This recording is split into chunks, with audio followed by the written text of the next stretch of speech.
Padre, perdónalos porque no saben lo que hacen. Lucas 23:34. Esta fue la primera palabra que nuestro Señor Jesucristo pronunció después de haber recorrido un largo camino, cargando una cruz de casi 75 kilos. Un hombre promedio pesa entre 70 y 80 kilos. 75 kilos, estamos hablando de cargar casi su propio peso.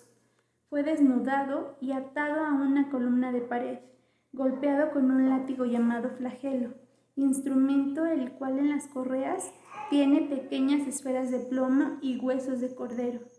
Este látigo está diseñado para desgarrar la piel.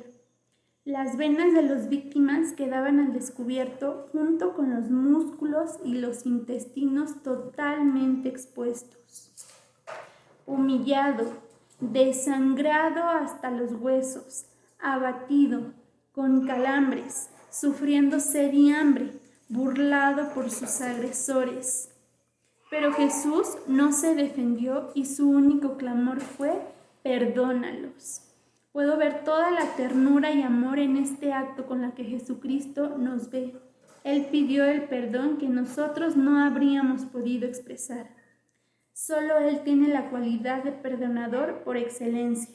El Señor, al pedir esto al Padre, pone en práctica lo que pedía a sus discípulos: hacer el bien a los que te aborrecen, ama a tus enemigos. Pero yo os digo, amad a vuestros enemigos, bendecid a los que os maldicen, haced bien a los que os aborrecen y orad por los que os ultrajan y os persiguen. Mateo 5:44. Lo siguiente que mencionaré, yo sé que lo has escuchado más de una vez, incluso lo has leído. El Padre derramó su ira sobre el que no conoció pecado por amor a nosotros los pecadores. Y sí, yo sé que alguna vez te preguntaste o te preguntas: ¿yo pecador? Pero si nunca he matado a nadie, no he robado, no he hecho nada malo. Es más, me considero una buena persona. A mayor conocimiento de Dios, mayor revelación de cuán pecadores somos. No hubo ni habrá uno más bueno que Jesucristo. ¿Pero qué tiene que ver conmigo un evento que sucedió hace más de 2000 años? La respuesta es todo. Tú fuiste la razón de ese evento que hasta el día de hoy seguimos recordando. La palabra de Dios dice que Dios pensó en nosotros antes de la fundación del mundo. Antes de que tu madre te concibiera, ya existías en la mente de Cristo. Jesucristo no pudo contaminarse con el pecado, sino que Él llevó el pecado sobre su cuerpo. Dios lo hizo pecado para que fuéramos justicia de Dios en Él. Para poder entender con mayor profundidad y claridad estas palabras mencionadas por el Señor, quise separarlas de la siguiente manera. Padre, Jesucristo está dirigiéndose a Dios como Padre. Vemos una sujeción bajo una autoridad que a su vez es el único que pudo estar sujeto a Él mismo como Dios. Siguiente, perdónalos. Clamor por sus enemigos. Acto por excelencia solo de Jesucristo. En este acto también vemos una profecía mencionada muchísimos años atrás, que está en Isaías 53, 11 y 12, y dice de la siguiente manera: verá el fruto de la aflicción de su alma, y quedará satisfecho. Por su conocimiento justificará mi siervo justo a muchos, y llevará las iniquidades de ellos. Por tanto, yo le daré parte con los grandes, y con los fuertes repartirá despojos, por cuanto derramó su vida hasta la muerte, y fue contado con los pecadores, habiendo él llevado el pecado de muchos y orando por los transgresores. Siguiente, ¿por qué no saben lo que hacen? Justificación de Jesucristo como mediador por nosotros. Nos miró con ternura y con tanta inocencia como a un niño que no sabe que está haciendo algo malo.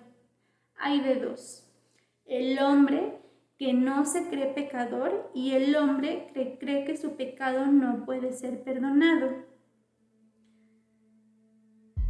No hay pecado que Dios no haya podido perdonar. En la cruz fueron clavados junto con Él. Es por eso que al recibir a Jesucristo como Salvador, nos imprime perdón. En nosotros ya hay un gen de perdón y nosotros por naturaleza podemos perdonar a los que nos ofenden.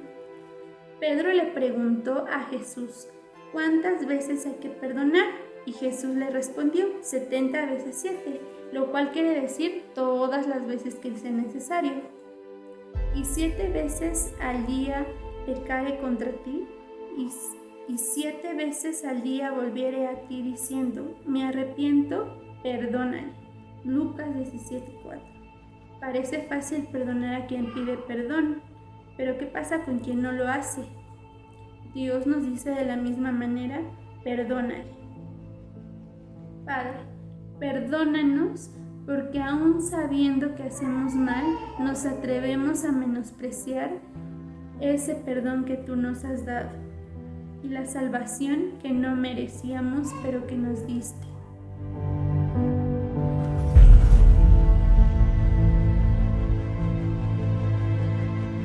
De cierto te digo que hoy estarás conmigo en el paraíso.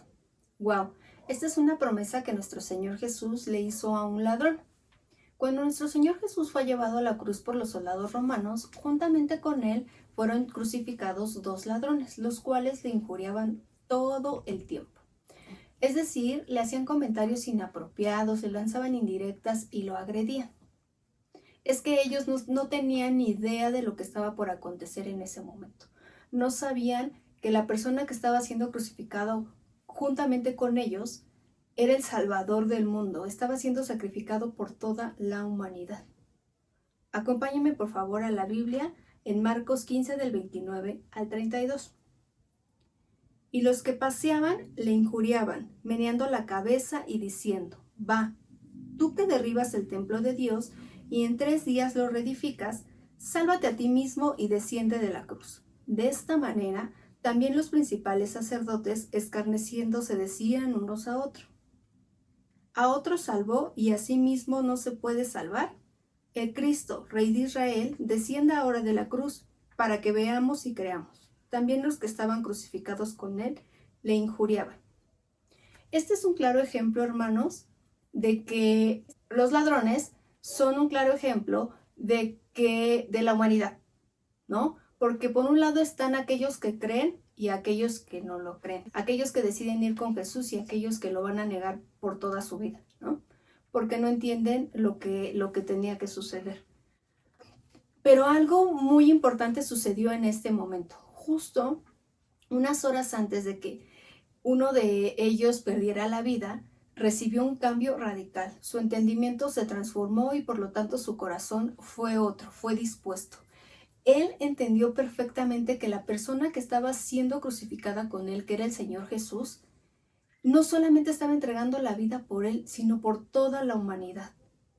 Y se le cayó esa venda de los ojos y lo reconoció como su Señor y como su Salvador. Tan es así que el Señor Jesús decide lanzarle esta promesa de salvación. Mientras el otro seguía lanzando injurias y seguía diciéndole cosas terribles a nuestro Señor, y pues era tremendo, ¿no? Acompáñenme por favor a Lucas 23 del 39 al 43. Y unos de los malhechores que estaban colgados le injuriaban, diciendo, si tú eres el Cristo, sálvate a ti mismo y a nosotros. Respondiendo el otro, le reprendió, ¿ni aún temes tú a Dios estando en la misma condenación? Wow, hermanos, aquí el ladrón que está defendiendo a Jesús lo reconoce como Dios.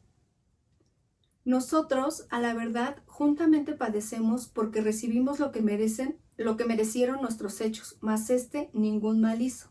Aquí el ladrón se está arrepintiendo de corazón de sus pecados porque él sabe que no llevó una vida digna, que llevó una vida en pecado y está reconociendo su condición de pecador y que la cruz que está recibiendo pues es merecida. Y le dijo a Jesús, acuérdate de mí cuando vengas en tu reino. Aquí es bien importante, hermanos, porque el ladrón reconoce a Jesús como su rey. Entonces Jesús le dijo, De cierto te digo que hoy estarás conmigo en el paraíso. Dios supo perfectamente que su cambio había sido genuino y por eso decide lanzarle esta promesa. Y es importante hacer hincapié en estos dos puntos. El ladrón se arrepintió de corazón de toda su vida y de todo lo mal que había hecho y reconoció a Dios como su Salvador. Y el punto número 2 es que Jesús decide darle la promesa porque sabe que su arrepentimiento es genuino. Como ya les había comentado anteriormente,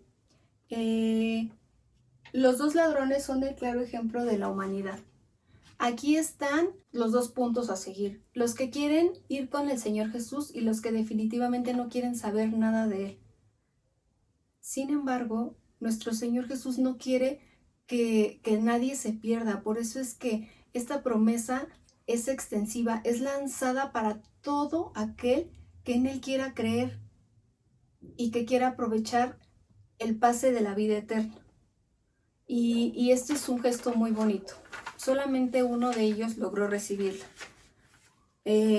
Porque todos como humanos tenemos el libre albedrío o la opción de decidir si sí o si no. Eso ya es cuestión de nosotros, eso ya es una decisión propia de cada persona. Un poco analizando el texto, en de cierto te digo, aquí es una verdad absoluta. Quien se lo estaba diciendo era Dios. Dios no miente, era algo que se iba a cumplir sí o sí. Después le dice que hoy estarás conmigo. ¡Wow! Hoy se refería a ese día, porque en ese día las 3 personas que estaban siendo crucificadas iban a dejar este mundo. Sin embargo, el ladrón que decidió tomar la promesa se iba a ir con Jesús y le está diciendo, no temas, tú vas a estar conmigo, va a estar todo bien. ¿En dónde? En el paraíso. En este lugar que Dios nos ha prometido a todos nosotros, que nos ha descrito a lo largo de la Biblia como un lugar hermoso, donde ya no habrá más sufrimiento, donde ya no habrá más temor, ya no van a haber cosas malas, sino vamos a estar acompañados de Él todo el tiempo, cantando y danzando y siendo felices, hermanos. Por eso es importante que tomemos esta promesa como muy valiosa y que nos agarremos de ella para seguir en el camino que Dios quiere que estemos, el camino de la salvación. Muchas gracias, hermanos, espero que les haya gustado. Adiós.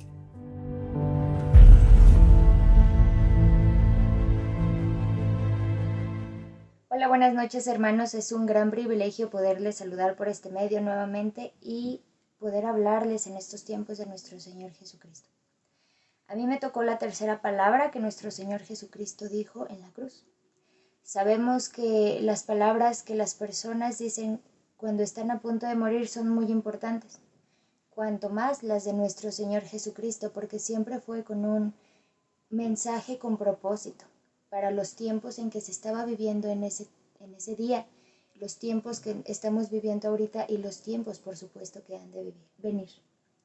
Voy a comenzar leyendo en donde podemos encontrar este hecho, esta tercera palabra, que es en Juan 19, 26 y 27. Y dice, cuando vio Jesús a su madre y a su discípulo a quien él amaba, que estaban presentes, dijo a su madre, mujer, he ahí a tu hijo. Después dijo al discípulo, he ahí a tu madre. Y después aquella hora el discípulo la recibió en su casa. Recordemos que cuando el Señor Jesús era un niño que estaba en las sinagogas, su padre lo estaban buscando porque estaban muy angustiados por él porque no lo encontraban. Recordemos que él les dice, lo podemos encontrar en Lucas 2:49. Entonces él les dijo, ¿por qué me buscáis? ¿No sabéis que en los negocios de mi padre me es necesario estar?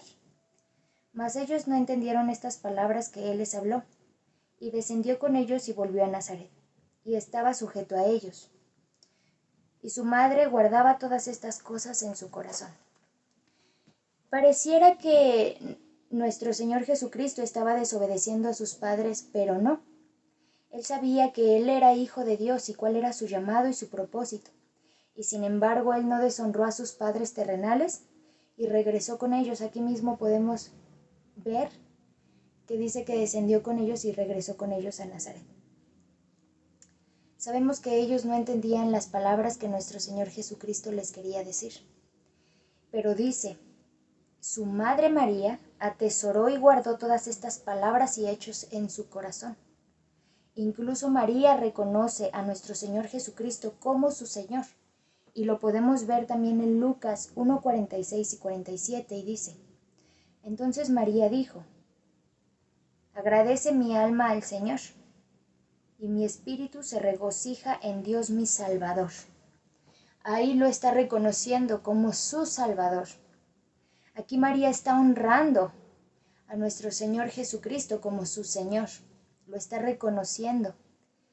Y nuestro Señor Jesús, en esta tercera palabra que Él dice, vemos que Él quiere regresarle la honra a su madre.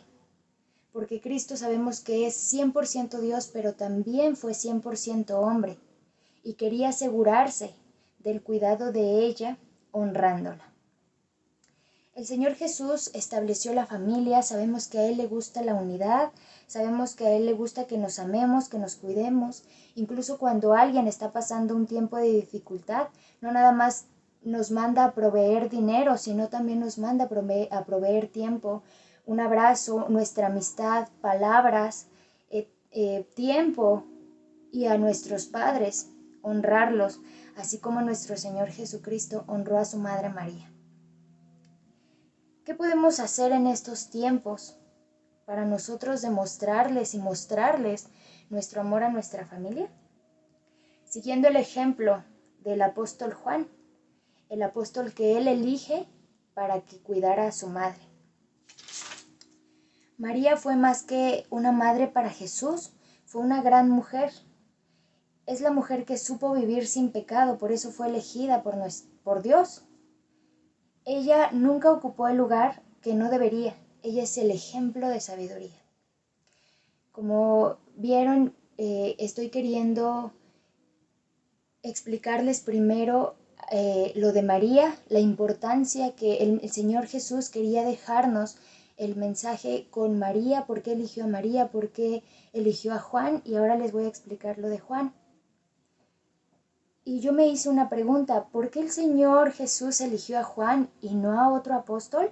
¿Por qué no eligió a Pedro o a Tomás o incluso a alguno de sus hermanos?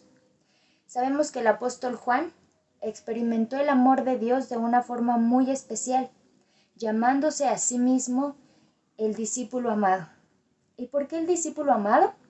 Porque fue el discípulo que más aguantó, que más sufrió y que estuvo en todo momento ahí con nuestro Señor Jesús. El apóstol es el gran ejemplo del poder de Dios para transformar nuestras vidas. Así como Jesús conocía perfectamente y plenamente la vida de Juan, también conoce nuestras vidas y a cada uno de nosotros. Él no nos da su amor a cambio de nuestros esfuerzos, porque pues nuestras fuerzas no son suficientes para poder alcanzar salvación. Más bien su amor nos libera para que vivamos el amor verdadero. Pero es muy importante recalcar, hermanos, y sí me gustaría que se nos quedara bien grabado, que no es un amor romántico como nos lo pinta el mundo o Disney, que es un amor que es ese amor que sobrepasa todo entendimiento, ese amor que solamente Cristo sabe dar y nos demostró y nos dio en esa cruz. Y Él quiere que este amor lo apliquemos, así como lo dice en 1 de Juan 2, del 7 y el 8. Esto se los voy a leer en la Nueva Traducción Viviente. Un mandamiento nuevo. Queridos amigos, no les escribo un mandamiento nuevo, sino más bien uno antiguo que han tenido desde el principio. Este mandamiento antiguo, ámense unos a otros. Es el mismo mensaje que oyeron antes. Sin embargo, también es un mandamiento nuevo. Jesús vio la verdad de este mandamiento y ustedes también la viven, pues la oscuridad está desapareciendo y ya brilla la luz verdadera. Aún en su dolor, nuestro Señor Jesucristo, en su sufrimiento, el Señor se toma un momento para dejarle a Juan el gran propósito y el gran llamado y recordarles y recordarnos que nos tenemos que amar unos a otros, así como ya lo vimos en 1 de Juan. Tenemos que cuidarnos y procurar a nuestro prójimo. En Juan el discípulo amado nos podemos ver reflejados. Nos podemos también nosotros ver porque somos también discípulos amados. Nosotros somos luz. Jesús une a estas dos personas para que se ayuden mutuamente. Jesús nos enseña el deber que nosotros tenemos de cuidarnos unos a otros, de cuidar a nuestro prójimo. En 1 de Juan 3, 18 y 19, Él nos dice, se los voy a leer. Hijitos míos, no amemos de palabra, ni de lengua, sino de hecho y de verdad. Y en esto conocemos que somos de la verdad. ¿Quién es la verdad? Nuestro Señor Jesucristo. Y sabemos que nuestros corazones, nuestros corazones delante de Él. No podemos vivir nuestras vidas sin considerar a nuestro prójimo. Cuando vemos el amor verdadero que nuestro Señor Jesucristo demostró hacia María y hacia Juan, logramos entender la gran importancia que es el amor no solo de palabras, sino de hechos.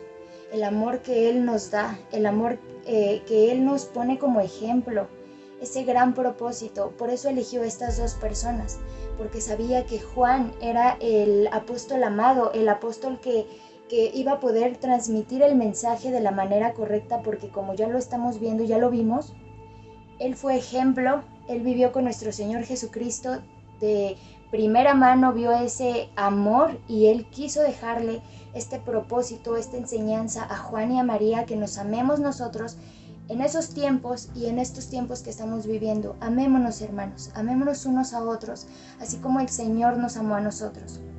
Y Jesús es el perfecto ejemplo del amor. Muchísimas gracias, que pasen buena noche.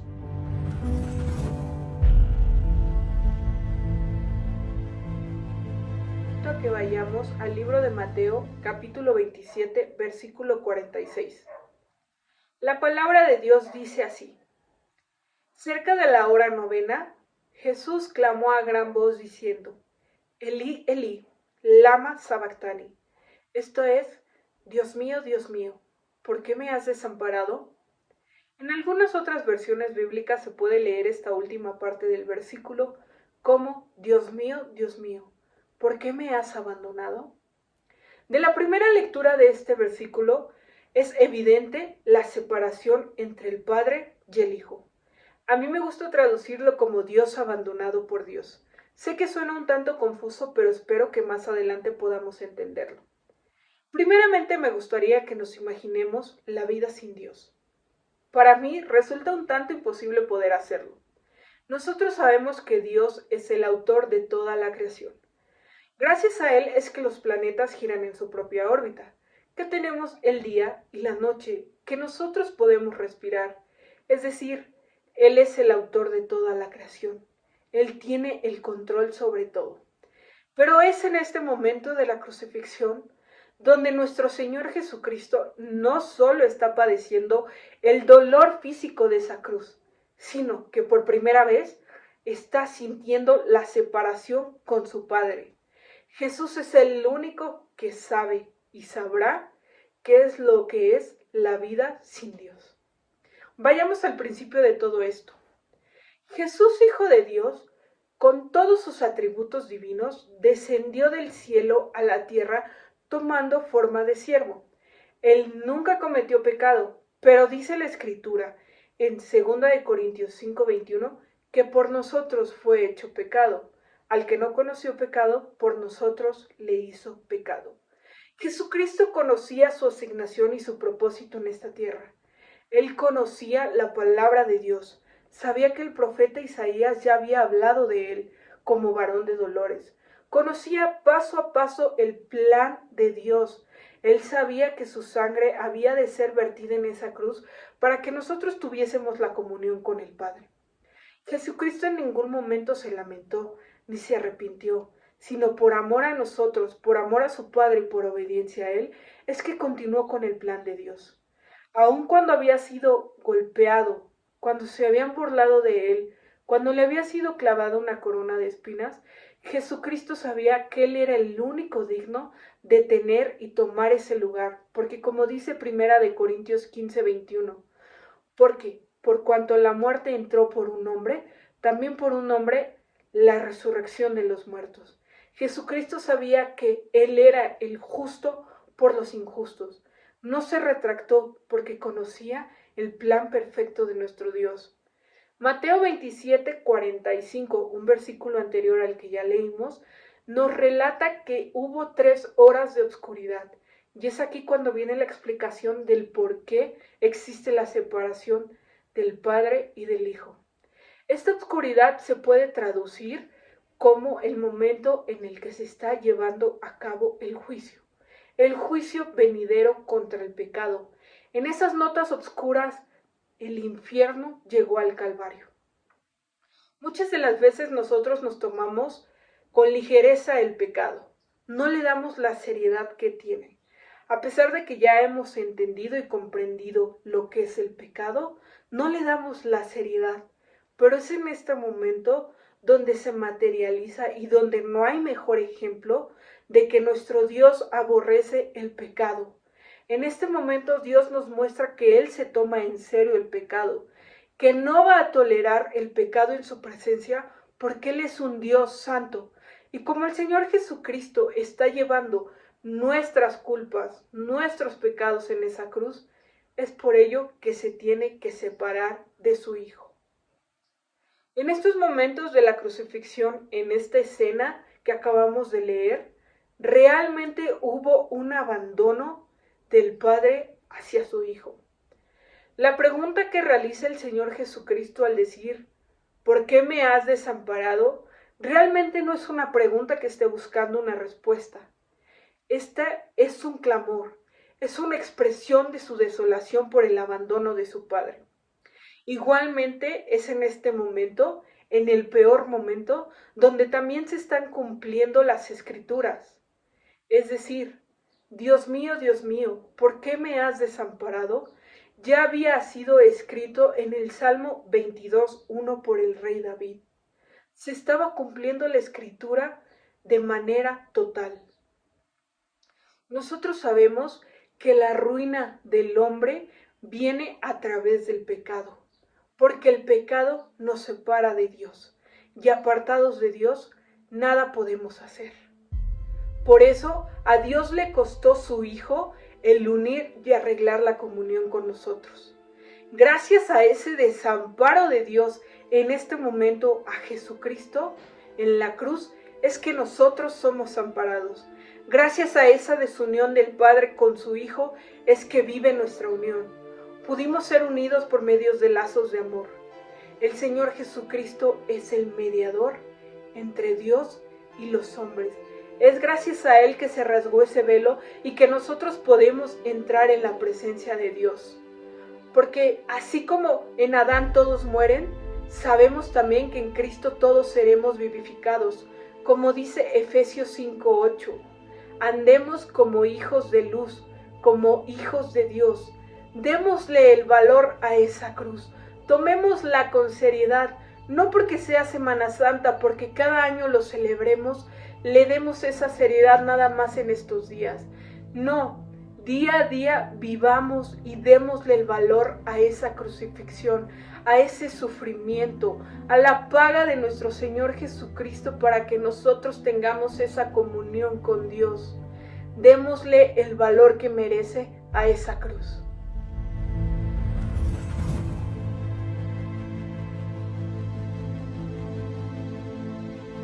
Tengo sed. Es la quinta palabra que el Señor dice al ser crucificado. Así lo refiere en el Evangelio de San Juan, en el versículo 19-28. Y la Escritura dice: después de esto, sabiendo Jesús que ya todo estaba consumado, dijo, para que la Escritura se cumpliese, tengo sed. Y aquí nos enseña 3 cosas. Número 1, la humanidad de Jesús. Número 2, para que la Escritura se cumpliese. Y número 3, el abandono del Padre. Número 1, el Señor aquí nos muestra su condición humana. Y como dice la Escritura, Él se despojó de sí mismo. y se hizo hombre. En el momento en que Él se despoja de su divinidad, Él tiene las mismas debilidades que un ser humano, que un cuerpo mortal, como el tuyo y como el mío, padeciendo hambre, frío, sueño y sed, entre otras. ¿Te imaginas el peso de esa cruz, el recorrido que hizo con ella? Dicen que fue crucificado en la época de primavera y la hora era en la que el sol estaba en su máximo esplendor. Me imagino que esa exclamación de tengo sed es por esa deshidratación en su condición humana.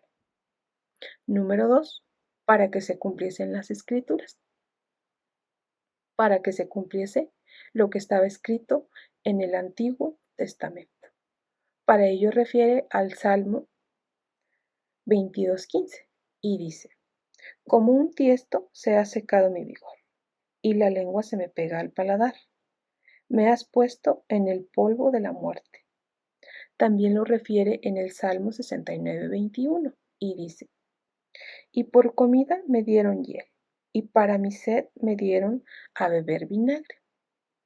Dicen o se menciona que fue un soldado romano el que le dio con un hisopo una mezcla de bebida a base de hiel y vinagre.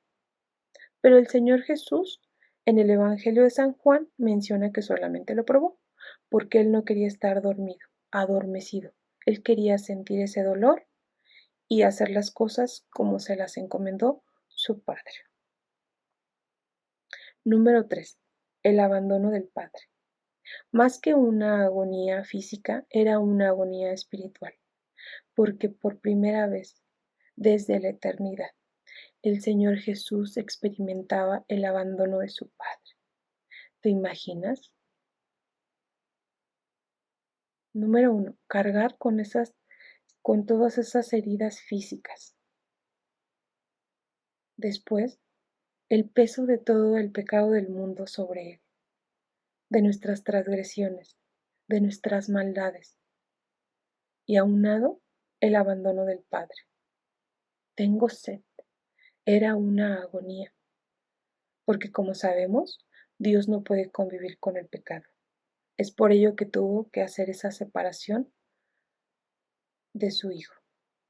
Por primera vez se separa de su Hijo. Así como el agua es necesaria para el ser humano, porque de lo contrario se deshidrata y puede llegar a morir.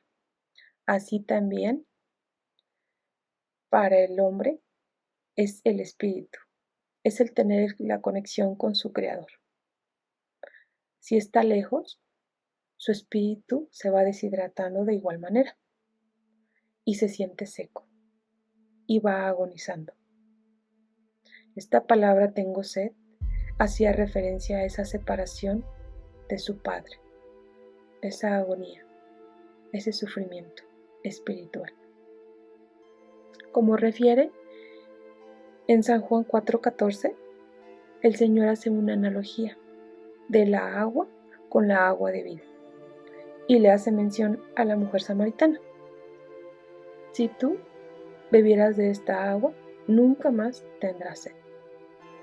Hermanos, el Señor nos invita todos los días a saciarnos de Él, a estar conectados a esa agua de vida.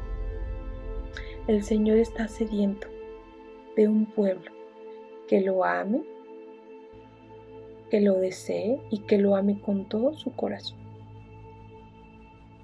Jesús nos dice el día de hoy, como a la mujer samaritana, si conocieras el don de Dios y quien te dice, dame de beber, tú le pedirías y Él te daría de esa agua de vida, donde nunca, nunca tendrás sed. Hermanos, es un verdadero privilegio y un verdadero gozo el poder compartir con ustedes la palabra. Bendiciones.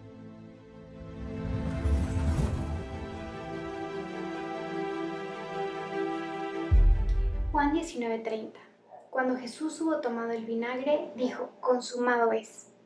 Esta sin duda fue la obra más asombrosa del universo, porque cambió el destino de la humanidad.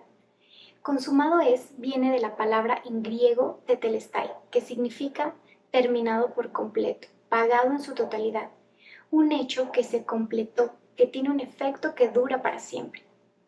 En la antigüedad se usaba cuando se realizaba el pago completo y final por una deuda, es decir, quedaba cancelada. También lo usaban los siervos para referirse a que habían terminado el trabajo que sus amos les habían asignado. Y los sacerdotes, cuando examinaban a un animal para el sacrificio y lo encontraban perfecto, sin mancha ni defecto, decían tetelestai. Así que con esto podemos entender un poco de lo que Jesús estaba diciendo en la cruz cuando dijo: consumado es. Nos decía: he cubierto el pago completo de tu deuda, no hay ningún pago pendiente. También afirmaba y decía: yo soy el Cordero de Dios sin defecto. En Juan 1:29 dice: he aquí el Cordero que quita el pecado del mundo.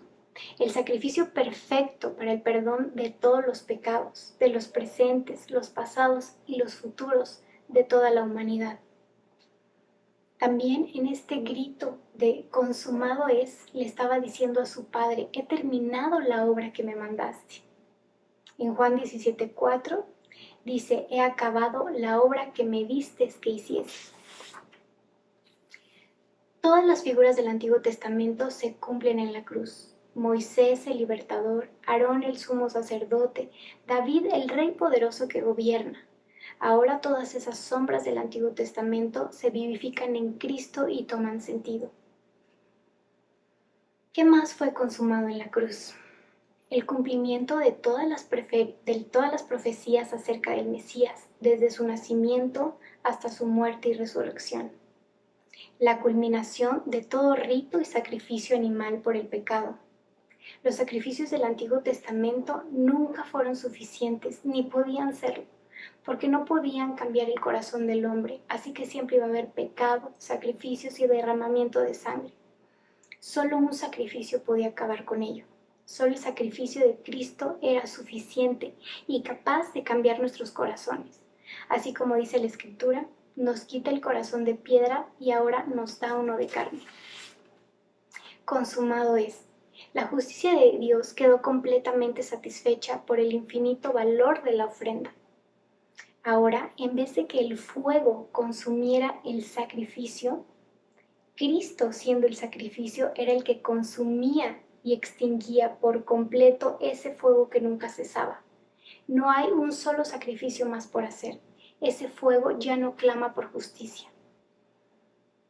La victoria sobre la muerte, sellado con el milagro de la resurrección, en la cual tú y yo también esperamos.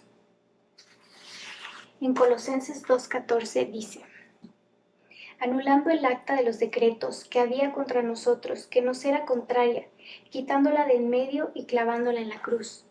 Esta acta de decretos que había en nuestra contra, el enemigo la usaba todo el tiempo para acusarnos. Y Cristo la había clavado ya en esa cruz. Esa acta ya no tiene ningún efecto en nosotros. Nos reconcilia con el Padre. Fue rasgado el velo del templo, ese velo que nos separaba de la presencia de Dios. En 2 Corintios 5:19 dice: Dios estaba en Cristo, reconciliando consigo mismo al mundo, no tomándoles en cuenta a los hombres sus pecados. Es por esto que ahora podemos entrar y acercarnos confiadamente a su presencia. Hemos sido reconciliados con Dios. Hermano, habíamos sido separados de Dios por nuestro pecado. Y el pago no fue con algo perecedero como el oro o la plata, sino con la sangre preciosa de un cordero sin mancha, con la sangre de Cristo. No había nada que tú y yo pudiéramos hacer para salvarnos. Yo le entregué a Dios mis pecados y Él a cambio me entregó vida eterna. Somos salvos solamente por gracia, por ese regalo inmerecido. Si Cristo no hubiera consumado su obra en la cruz, estaríamos eternamente separados de Dios. Así que al menos que estemos conscientes de nuestra condición y de lo grave de nuestra ofensa, no podremos disfrutar en profundidad lo que esta palabra significa. Consumado es. La deuda fue pagada por completo, porque consumado fue una vez y para siempre.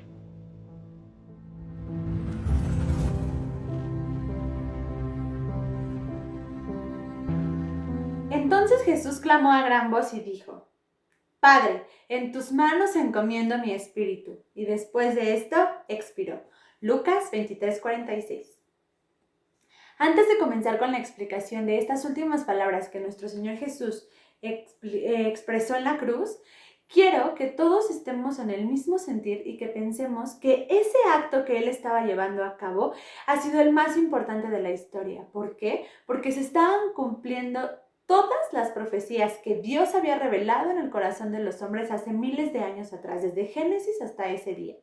Se estaba cumpliendo lo que todos estos hombres habían escrito, habían compartido y que a lo mejor ellos no habían entendido o que a lo mejor no les había tocado vivir, pero era el momento en el que todo eso iba a ser consumado. Ahora sí, esta gran frase la vamos a dividir en 4 pequeñas frases y vamos a comenzar. La primera de ellas es cuando dice que Jesús hace un clamor a gran voz a su Padre.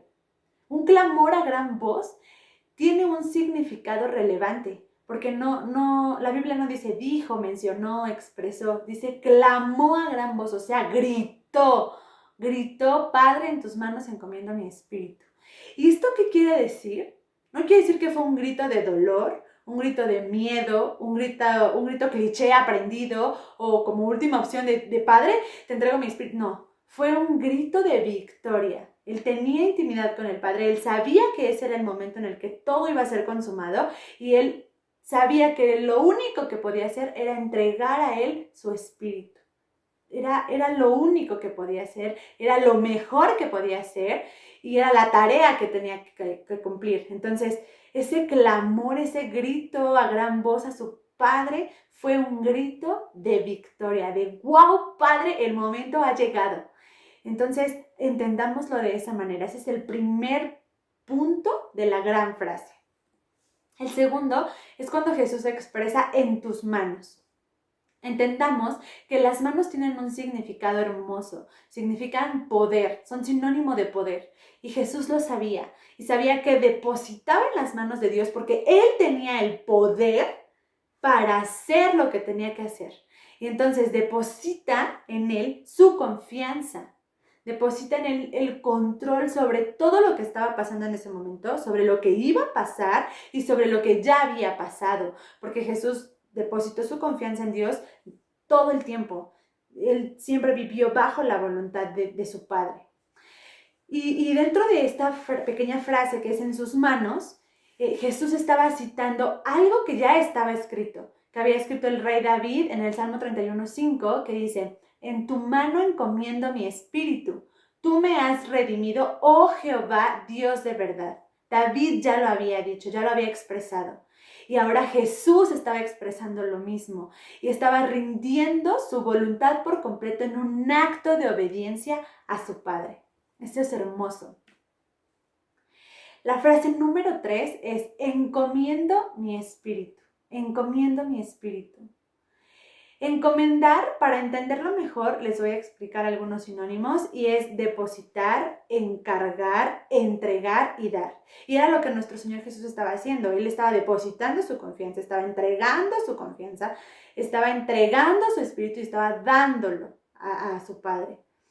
Y Él estaba entregando este último suspiro. ¿Por qué? Porque Él sabía que Dios lo había dado. Desde Génesis, Dios depositó ese espíritu, ese soplo de vida, ese aliento, ese último suspiro, lo entregó al hombre. Y Jesús sabía que no podía entregárselo a nadie más que a su Padre, porque Él lo había dado, no había nadie más a quien darlo. Entendamos que encomendar significa encargarle a alguien que haga algo o cuide algo. Creo que Jesús tenía muy claro esto y por eso usó esa palabra, porque Él quería que Dios hiciera algo con su espíritu, Él quería que lo cuidara, Él quería entregárselo. ¿Y qué hizo Dios? Pues después nos lo entrega a nosotros y lo cuida. cuida el Espíritu, nos cuida a nosotros. Y cuando Jesús hace esta entrega de Espíritu, esta encomienda de Espíritu a su Padre, pareciera para la gente, para los que estaban ahí, para los fariseos, para los hombres que estaban ahí, pareciera que ellos se lo estaban quitando, que ellos tenían el poder de decir, hasta aquí llegaste, este es tu momento, y nosotros tenemos ese poder de quitarte la vida. Y no era así.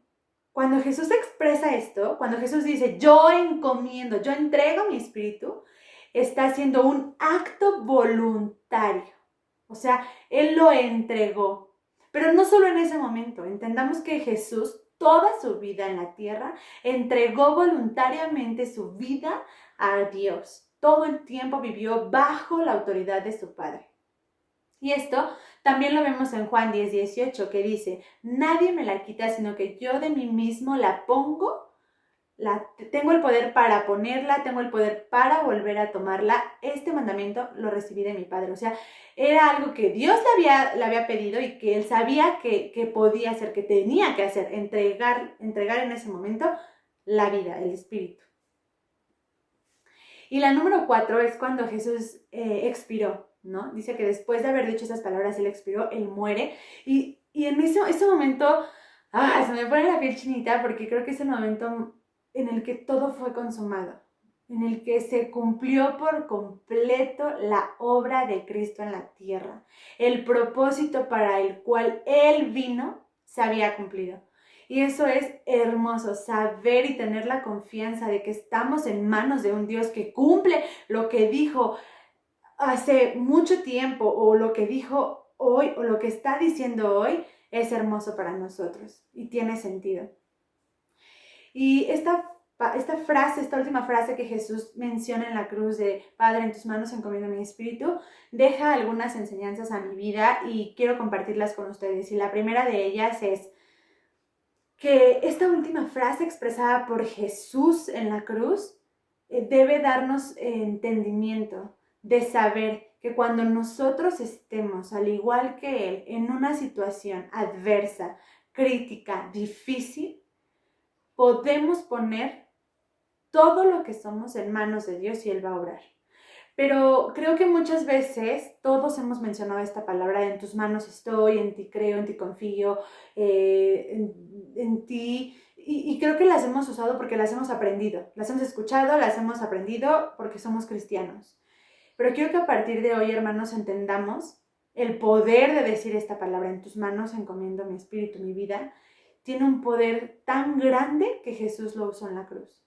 O sea, no podemos usar esta palabra a la ligera porque fue algo que Él nos enseñó en un momento crucial, en un momento en el que Él estaba entregando su vida por nosotros. Ese peso tiene que tener ahora en nuestra vida. Cuando nosotros entendamos y digamos esta palabra, que sea creyendo desde nuestro corazón, que la estamos diciendo porque algo va a pasar. La siguiente enseñanza es que debemos entender que cuando encomendamos a nuestra vida a Dios, es un acto de obediencia, tal como Jesús. Es un acto de obediencia, es algo que Dios le pidió, Él lo hizo y que también a nosotros nos lo pide. Nosotros lo hacemos voluntariamente, como Jesús. Y también requiere un sacrificio. Para Jesús fue una muerte física, pero para nosotros requiere morir a nosotros mismos, dejar nuestros deseos, nuestra voluntad, para que Dios pueda obrar en nosotros, pueda hacer su voluntad y a través de nosotros pues sea cumplida su voluntad. Y sabemos ahora que esa voluntad es buena, agradable y perfecta para los que le amamos. Y por último quiero compartir con ustedes que esta frase de Padre, en tus manos encomiendo mi espíritu, es algo precioso porque así como David también lo mencionó en su momento, fue un cántico de fe, algo hermoso, un cántico de fe frente a los opositores, frente a aquellos que quieren hacer daño, que quieren lastimar, frente a ellos, y enfatiza el carácter voluntario de la muerte de Jesús. Por eso es tan hermoso que a partir de ahora nosotros hagamos este cántico de fe, este mismo cántico de fe de encomendar nuestra vida a Dios, sabiendo que es un acto voluntario. No es nuestra última opción, no es una frase aprendida, no es un cliché. Es una realidad y es un acto voluntario, algo que hacemos voluntario porque creemos que Él obrará. Muchas gracias.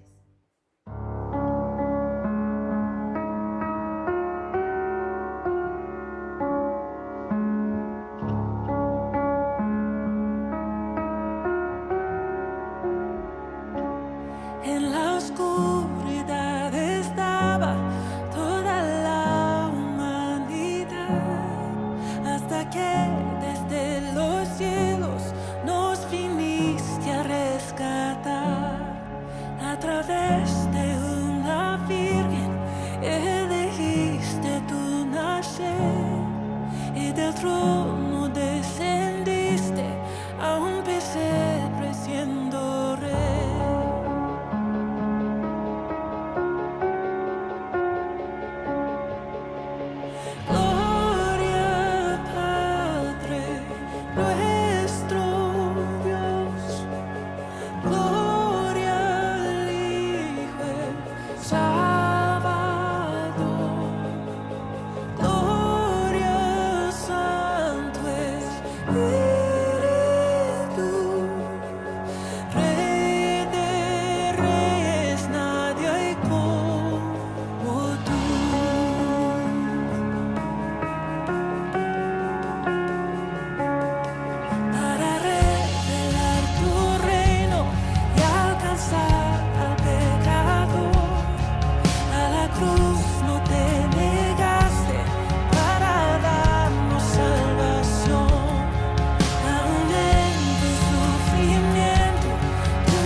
Pues la muerte para siempre